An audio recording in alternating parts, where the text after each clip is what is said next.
everyone. Welcome back to another episode of Speak Easy English. I'm Tommy, and joining me today is my amazing co-host, Lisa. Lisa, how are you today? I'm doing great, Tommy. Hello to all our listeners. I hope you're all excited because today we're discussing a very important topic: how to speak English without pausing too much. That's right. Many English learners struggle with hesitation when speaking. They pause a lot, trying to find the right words, or they get stuck because they're thinking in their native language first, and that makes their speech sound less natural. Absolutely. For many learners, speaking fluently and naturally is a key aim. But don't stress. Today we're going to offer useful tips and exercises to help you cut down on hesitations and express yourself more smoothly. So, if you've ever felt annoyed because your words aren't flowing quickly enough, or you find yourself pausing too often, stick around. By the end of this episode, you'll have some powerful strategies to think faster, speak smoothly, and sound more confident in English. That sounds thrilling. Let's dive in. All right, Lisa, before we talk about how to fix this problem, let's first understand why people pause so much when speaking English. What do you think are some common reasons? Great question, Tommy. There are several reasons why English learners pause a lot while speaking. The first big reason is lack of confidence. When people are unsure of their English skills, they hesitate because they're afraid of making mistakes. Definitely, and that anxiety holds them back from speaking freely. They're constantly doubting themselves, thinking, hold on, is this the correct word? Did I mess up? And by the time they figure it out, the discussion has already shifted. Spot on. Another cause is missing vocabulary. When learners can't recall the precise word they want, they pause to search for it, which disrupts their flow and makes their speech feel choppy and forced. That's a big one when your vocabulary is limited.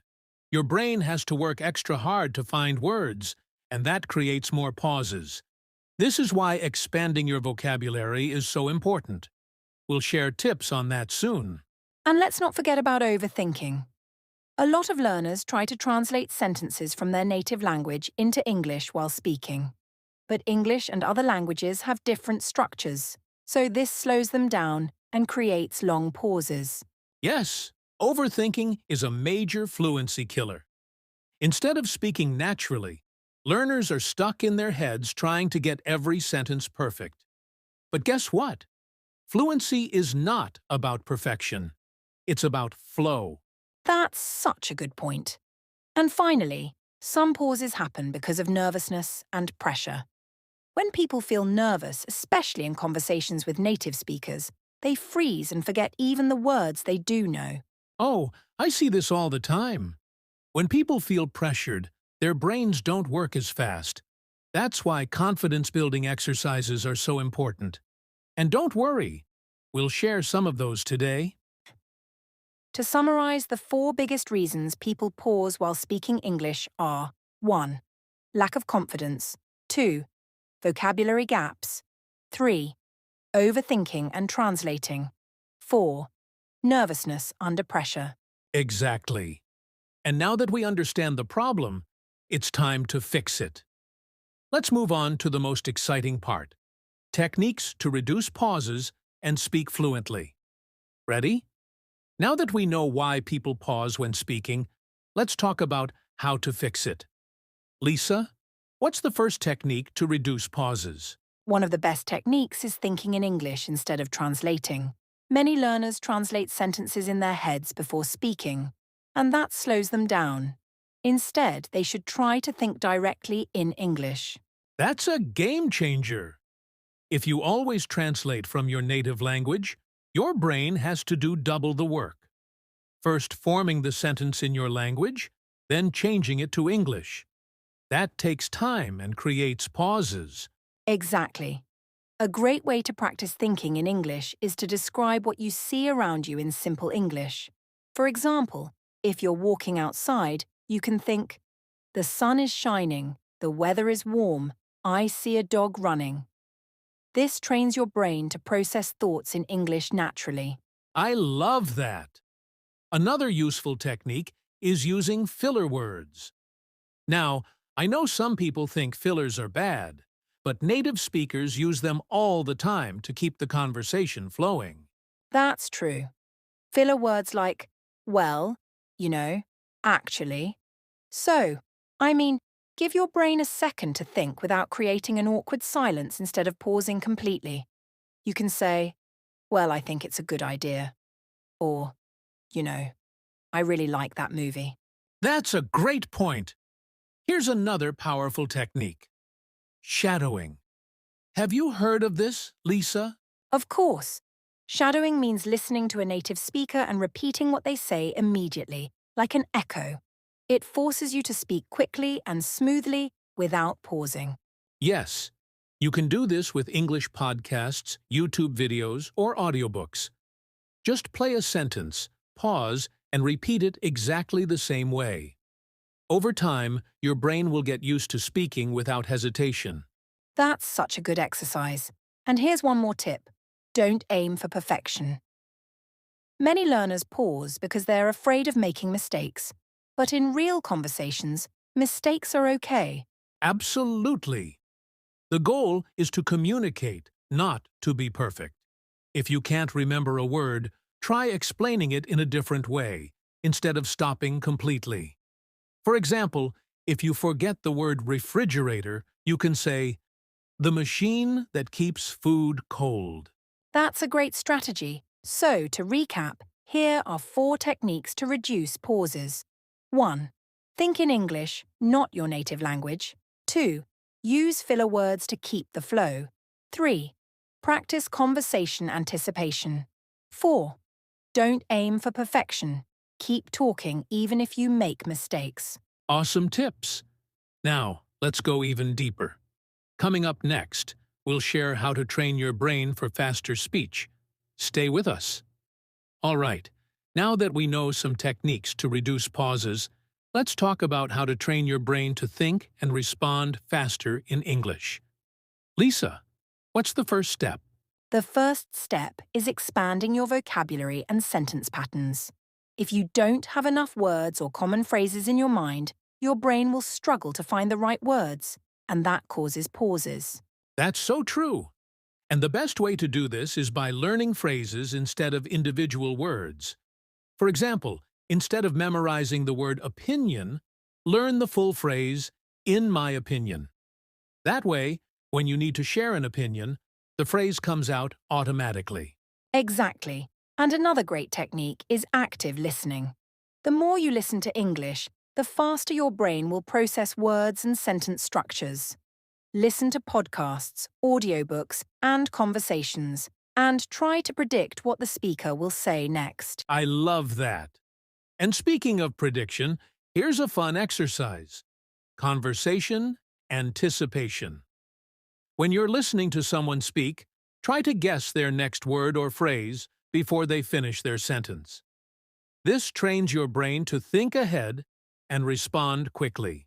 That's a great trick. And another powerful technique is imitating native speakers. Find a speaker you like, maybe from a TV show or a podcast, and try to copy their way of speaking, including their speed, rhythm, and pronunciation. Yes, imitation is one of the fastest ways to train your brain. The more you expose yourself to natural English speech, the faster your brain will process and produce English. So, to summarize, here are the 4 ways to train your brain for faster speech. 1. Learn phrases instead of single words. 2. Listen actively and predict what's coming next. 3. Practice conversation anticipation. 4. Imitate native speakers to improve speed and fluency. Great tips. Now that we've trained our brains, let's move on to practical exercises that will help you speak more fluently. Now that we know how to train our brains for faster speech, let's talk about some practical exercises that will help you speak fluently. Lisa, what's the first exercise? One of my favorites is the 1-minute speaking challenge. This is a simple but powerful exercise. Pick a topic and speak about it for 1 full minute without stopping, even if you make mistakes. Keep going. That's a great one. And you can start with easy topics like my daily routine, or my favorite food. If 1 minute is too hard, start with 30 seconds and slowly increase your time. Exactly. Another great exercise is story retelling. Listen to a short story, a podcast, or even a movie scene, and then try to retell it in your own words. This helps with fluency and vocabulary recall. I love that exercise. It forces you to think in English and form complete sentences. Here's another one. Speed conversation practice. Set a timer for 2 minutes and have a fast conversation with a friend, or even talk to yourself in the mirror. Yes, the goal is to respond quickly without overthinking. And for those who don't have a speaking partner, you can practice with speech-to-text apps. Just speak into your phone and see how much of it gets transcribed correctly. That's a great way to check pronunciation and fluency. So let's summarize the 4 best exercises to improve fluency. 1. The 1-minute speaking challenge. 2. Story retelling in your own words. 3. Speed conversation practice. 4. Using speech-to-text apps for real-time feedback. These exercises will train your brain to think and speak faster. Now, let's talk about mindset shifts to build confidence in speaking English. Fluency isn't just about techniques and exercises. It's also about mindset. Many learners struggle with speaking because they lack confidence. Lisa, what's the first mindset shift that can help? The first thing to remember is that mistakes are part of learning. Many people pause because they're afraid of saying something wrong. But mistakes help you improve, and even native speakers make mistakes. That's so true. Instead of thinking, what if I make a mistake?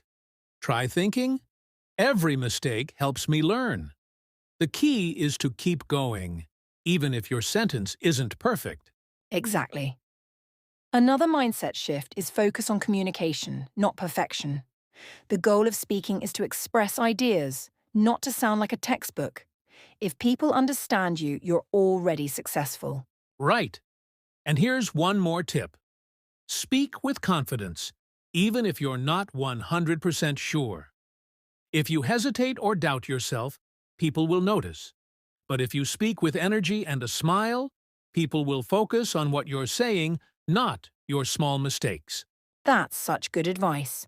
So, to build confidence, 1. Accept that mistakes help you improve. 2. Focus on communication, not perfection. 3. Speak with confidence and energy. Exactly. Well, that's a wrap for today. Wow, we've covered so much in this episode. How about we do a quick recap for our listeners and give them a final action plan? Sounds perfect. Let's go over it. So why do people pause when they speak? We said it's because they might not have enough vocabulary, they overthink things, or they get nervous, right? Yup, spot on. And we shared some great techniques to cut down on those pauses, like practicing everyday phrases, slowing down a bit, and using fillers in a natural way. Totally. We also talked about training your brain to speed up your speech, things like listening actively, guessing where a conversation's headed, and copying how native speakers talk. Oh, and don't forget the exercises. We gave them the 1-minute speaking challenge, story retelling, and speed conversations to boost their fluency. Right.